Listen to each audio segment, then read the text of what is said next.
Bien, vamos a hablar en este caso del tema 3, que son nociones de la salud y educación.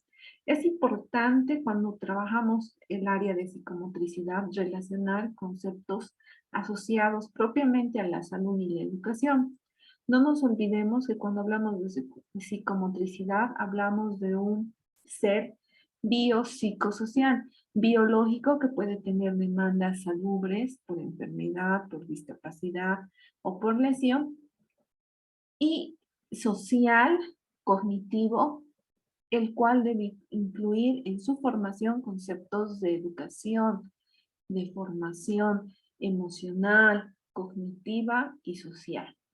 En ese sentido, este tema nos va a ayudar a entrelazar esa conceptualización que tenemos del ser humano como un ente biopsicosocial. Para eso es importante que recordemos algunos conceptos asociados al área de la salud.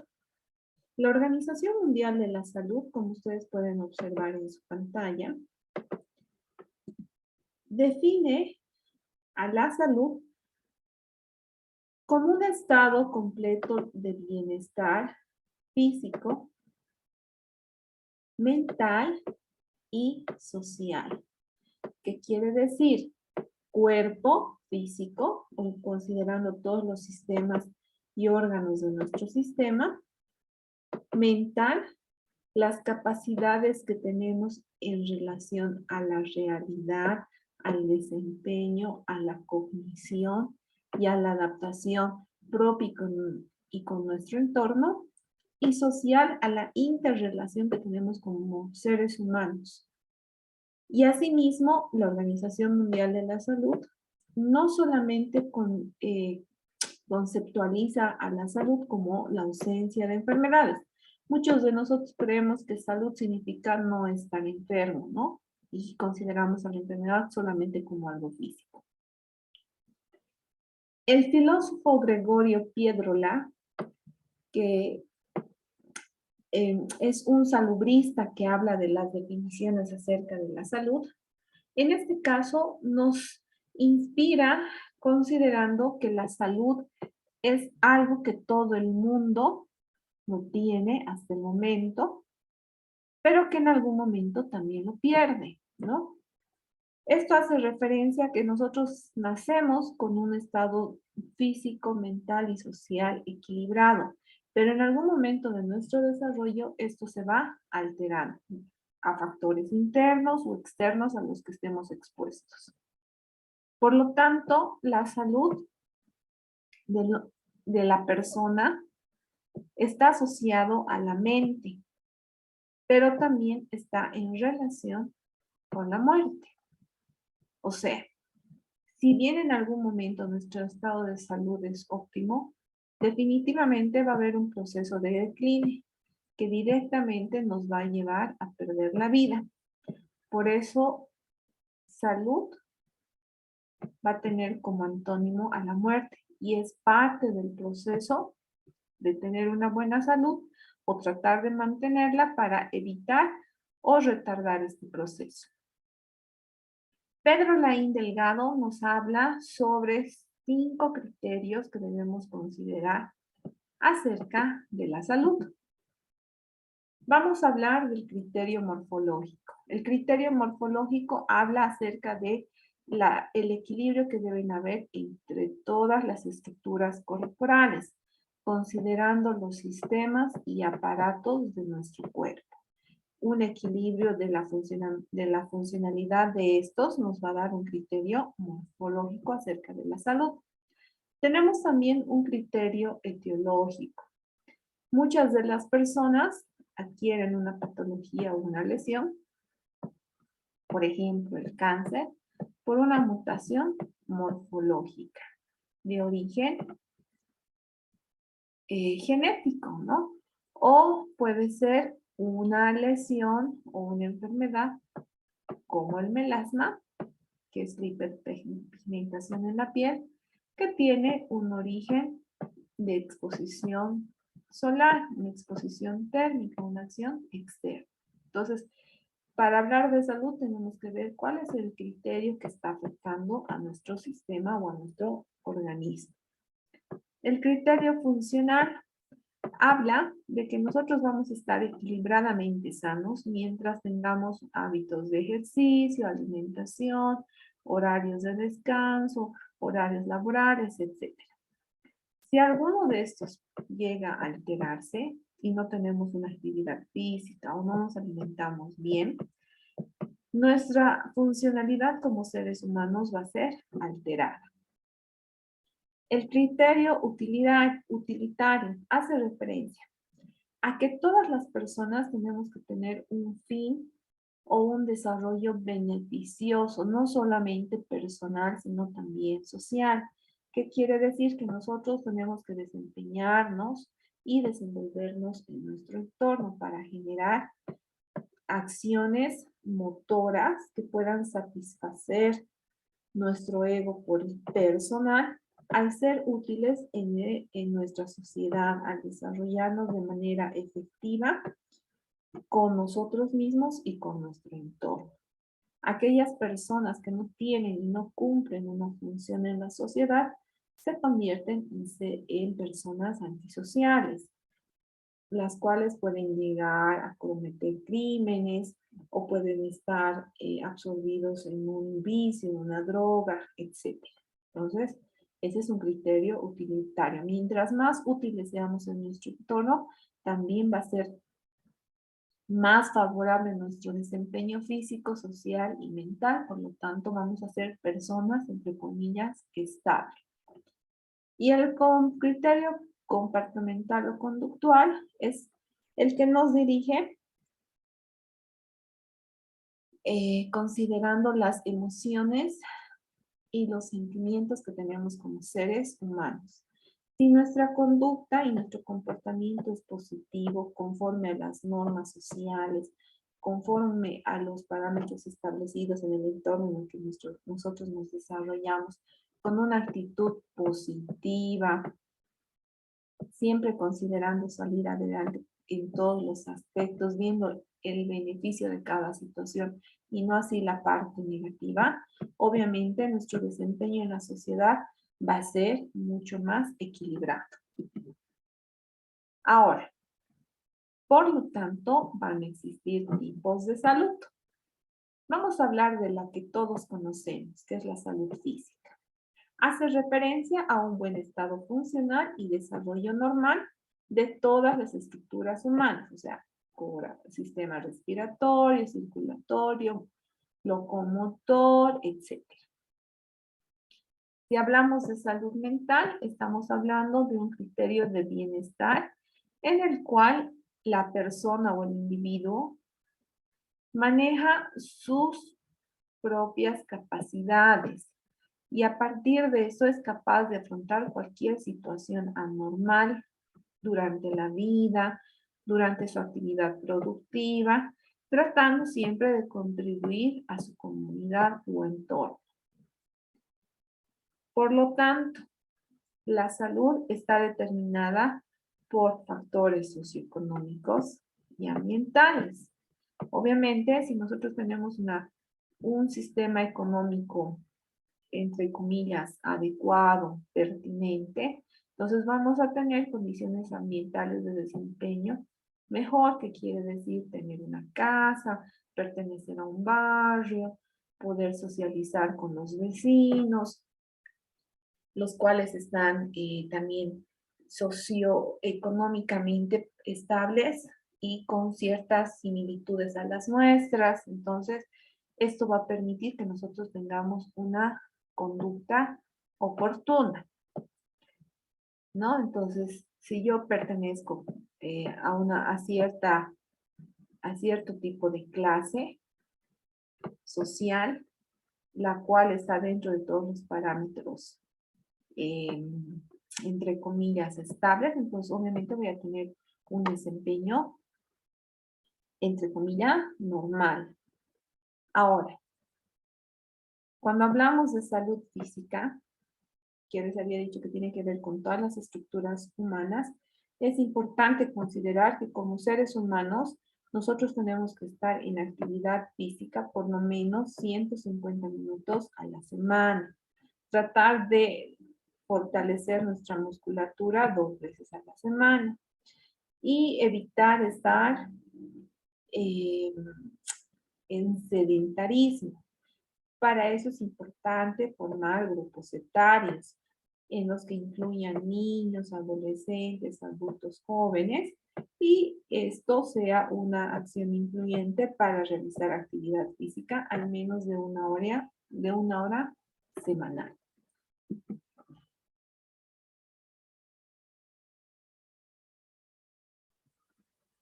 Ahora, la salud también depende de nuestro entorno. Va a haber lo que se denomina salud ambiental, la cual está relacionado con la persona, el lugar en el que se desenvuelve o el lugar en el que vive. Muchas veces estos ambientes pueden estar repletos de situaciones de estrés, ansiedad, depresión, los cuales se van a generar por el entorno y que sin duda van a afectar de manera directa al individuo, siendo parte también de esta situación o círculo vicioso de estrés, ansiedad y depresión que su entorno genere. Por otra parte, también va a haber una salud denominada alimentaria. Esta es importante para que el cuerpo pueda recibir lo que es la nutrición oportuna, considerando vitaminas, minerales, frutas, carbohidratos, lípidos necesarios para nuestro organismo. Estos alimentos deben ser distribuidos de manera equilibrada, conforme a la demanda nutricional que tenga cada individuo. No olvidemos que cada ser humano es un biotipo aislado, entonces individual. Entonces, cada requerimiento nutricional va a depender del individuo, ¿no? De sus características morfofuncionales. Si nos dirigimos ahora a hablar de conceptos asociados a la educación, es importante saber cómo se define la educación. Cuando hablamos de educación, hablamos de aprendizaje, el cual permita desarrollar capacidades intelectuales, pero asimismo morales, afectivas, los cuales van a estar asociados o dirigidos a un razonamiento crítico. O sea, aprender en la actualidad no es solo la cognición, la teoría, el tema que estoy avanzando, sino tener la capacidad de relacionar esa información para crear un criterio moral y para desarrollar emociones o situaciones afectivas reales, razonables y con buen criterio. Pitágoras, que es un padre de la educación, habla sobre el término de templar el alma para las dificultades de la vida. Y cuando hablamos de templar, estamos hablando de formar. Entonces, la educación es parte de una formación. Y como bien decía Pitágoras, una formación del alma. Platón, asimismo, habla de la desalinización, que quiere decir una ciencia de liberación, una filosofía de alumbramiento. Por eso el término de alumnos, ¿no? Porque uno quiere alumbrarse, quiere generar una luz en esos oscuros o vacíos cognitivos que tenemos. Entonces es importante liberarnos para poder alumbrarnos, autoalumbrarnos y generar conocimientos nuevos acerca de lo que nosotros vayamos a trabajar.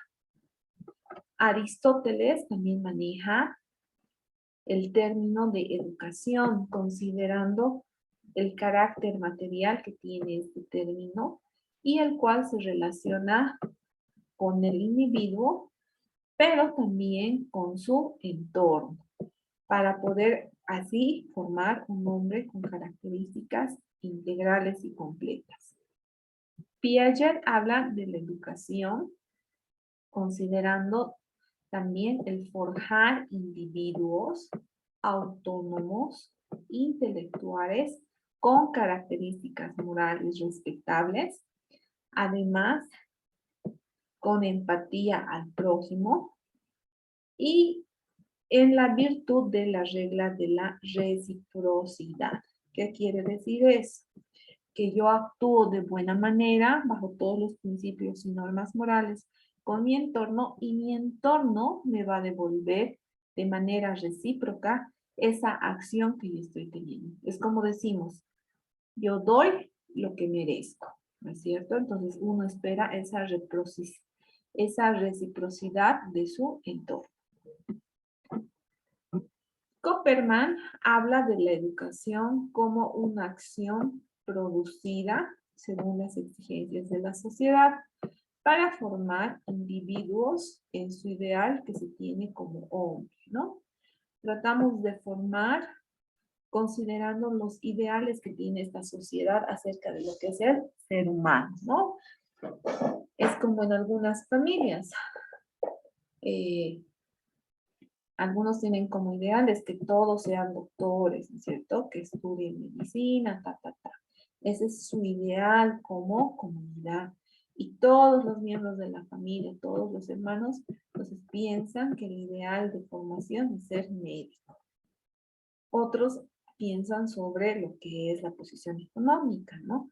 Piensan que a toda costa deben tener un respaldo fuerte económico. Entonces, ellos piensan que mientras más organizada sea su economía, más inversiones hagan, entonces ellos van a tener este respeto y van a estar más enfocados en ese ideal de hombre rico, ¿no? Con una economía sustentable. Kant habla acerca de la educación como un arte y pretensión central para buscar la perfección humana. Y es verdad, ¿no? Todo el mundo tiene una formación cognitiva, escolar, de formación superior, etcétera, para tratar de convertirse en seres humanos, entre comillas, perfectos, ¿no? Que sea profesional, bachiller, con buenas características sociales, empático con su entorno, etcétera, ¿no? Entonces, entre comillas, hablamos de la perfección humana. Emily Durkheim habla acerca de que la educación es la acción ejercida por los adultos sobre los jóvenes. Y es verdad, la mayoría de nosotros aprendemos y hemos sido formados por adultos con años de antigüedad en el ejercicio laboral, con experiencias propias acerca de la vida, las cuales han sido parte de nuestra formación, ¿no? Han sido historias que nos permiten formarnos y nos permiten evitar el tener tropezones y repetir una serie de errores, ¿no? Por eso se dice, ¿no? Más sabe el diablo por viejo que por diablo, ¿no? Su experiencia de aquel adulto es transmitida a aquel joven para forjar seres más perfectos. En ese sentido, en la actualidad, se tienen nuevas concepciones sobre la salud y la educación.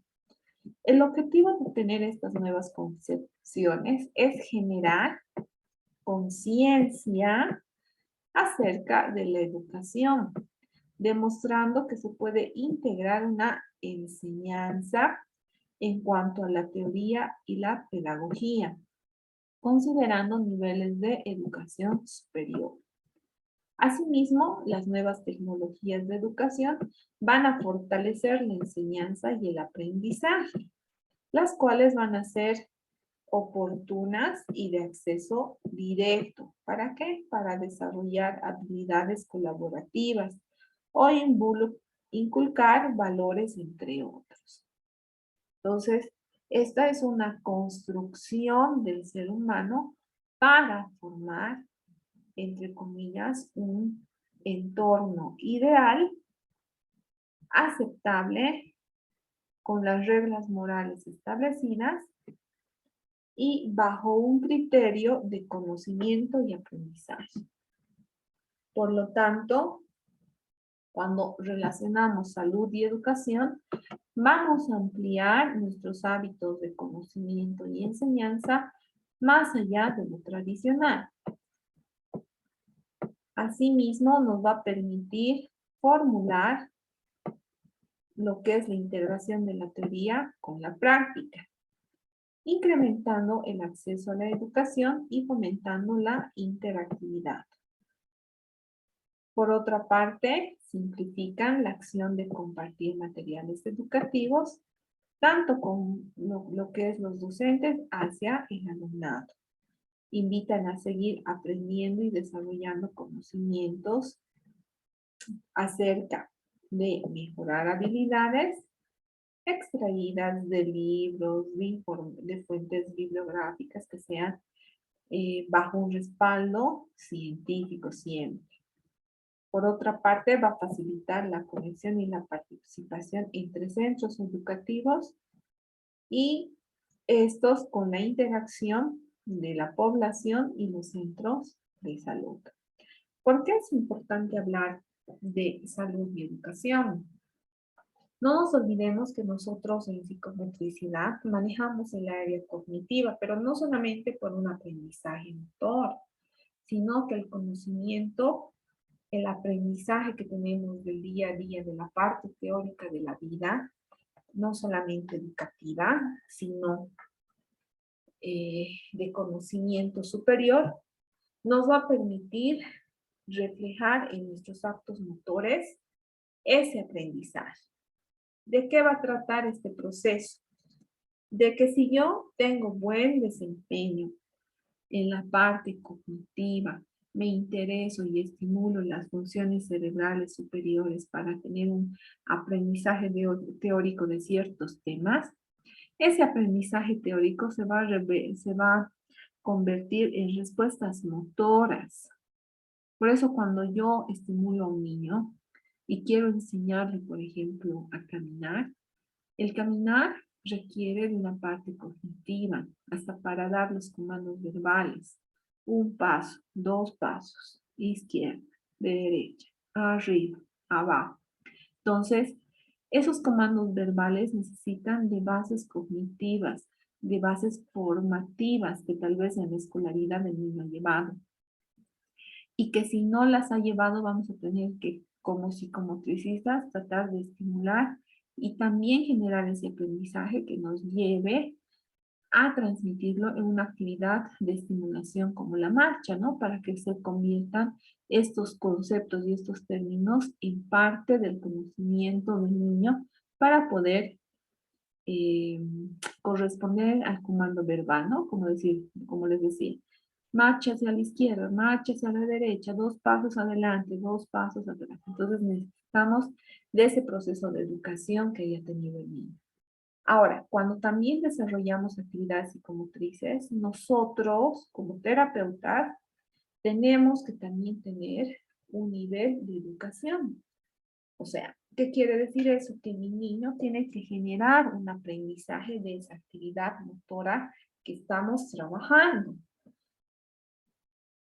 En el caso hipotético, ¿no es cierto?, de que tenemos un paciente con hemiparesia, parestesia en algunos segmentos del cuerpo y lo movilizamos y hacemos movimientos de flexo-extensión, rotación interna, rotación externa, posición neutra, supongamos. Todo ese procedimiento de la sesión, el paciente debe aprenderlo, tener un proceso cognitivo, una secuencia de los comandos. ¿Para qué? Para que cuando esté bajo una situación de crisis o de dolor de ese segmento del cual estamos trabajando, él por su autoconocimiento, por su autoformación en la sesión, pueda realizar los movimientos y mejorar la condición de ese segmento en su casa. Ya no con nuestros comandos y presencia ahí, ¿no? Sino a través del aprendizaje que ha tenido en su sesión terapéutica. Por eso, he ahí la importancia de haber hablado sobre estos pequeños conceptos de lo que es la relación entre la salud y la educación.